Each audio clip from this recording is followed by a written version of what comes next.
नमस्कार दोस्तों, तेजस एकेडमी में आपका स्वागत है। मैटर शुरू होगा 3 सेकंड बाद।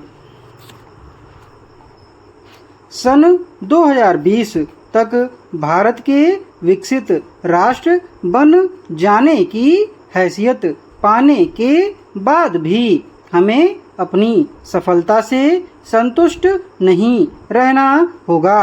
देश के सब लोगों को ज़्यादा से ज़्यादा खुशहाल बनाने की हमारी कोशिशों का कभी कोई अंत नहीं होगा। विकसित भारत के हमारे सपने के साथ समय का तत्व भी जुड़ा है। बहुविध योग्यताओं और हुनरों के ज्ञान और प्रज्वलित मस्तिष्कों वाले लोग ही सुदूर भविष्य की ऐसी झांकी पाने में समर्थ हो सकते हैं। हमें पूरा विश्वास है कि हमारे लोगों का आशानुकूल विकास होना संभव है, बशर्ते कि हम अपने लक्ष्य तक पहुंचने के लिए स्थिर मति और दृढ़ संकल्प के साथ आगे बढ़ते रहें। यही रास्ता अपनाकर ही हम अपने देश के लोगों को आजीवन इस क्रांतिपूर्ण परिवर्तन से उत्पन्न लाभ दिलाते रहेंगे।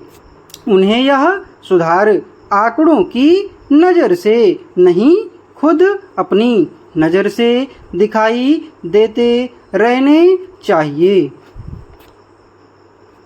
दूसरे शब्दों में इस सपने या परिकल्पना को समूचे राष्ट्र का सपना या परिकल्पना बन जाना चाहिए। वर्तमान सरकार या भावी कोई भी सरकार आए या जाए, मगर यह सपना चिरस्थायी हो जाना चाहिए।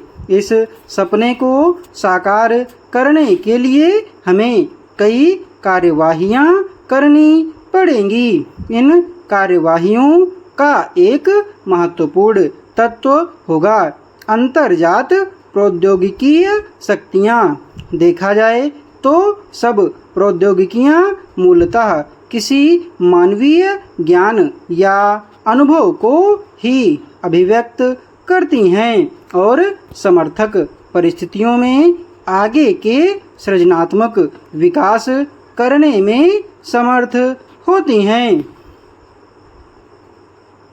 हमने कई बार अपने से और दूसरों से यह सवाल किया है कि भारत ने, जिसका इतिहास हजारों वर्ष पुराना है, क्यों अपनी सीमाओं में वृद्धि करने और दूसरे देशों पर हावी करने का प्रयास नहीं किया। जब इस बारे में अनेक विशेषज्ञों ने, जिनसे हमने बात की, हमें बताया कि भारत के मानस में कुछ ऐसी विशिष्टताएं हैं जो इस बात का संकेत देती हैं कि भारत की सोच सदा से ज़्यादा सहिष्णुता, आत्म अनुशासन, बदला लेने से बचने, विदेशियों को शरण देने में लचीलापन, उच्चतम परंपरा के नियम का पालन, साहसिक बनने के स्थान पर व्यक्तिगत सुरक्षा पर बल देने की रही है। कुछ लोग यह भी मानते हैं कि इन विशिष्टताओं के मेल ने किसी सपने को साकार करने या किसी परिकल्पना को क्रियान्वित करने की योग्यता कम कर दी है। इन रायों को झांकियां हम आगामी अध्यायों में पेश करते रहेंगे। हमारा पक्का विश्वास है कि एक राष्ट्र के रूप में हम लोगों को निंदकता की आत्मघाती प्रवृत्ति को त्याग देना चाहिए और देश के भविष्य की खातिर एक ठोस कार्यवाही की शुरुआत कर देनी चाहिए।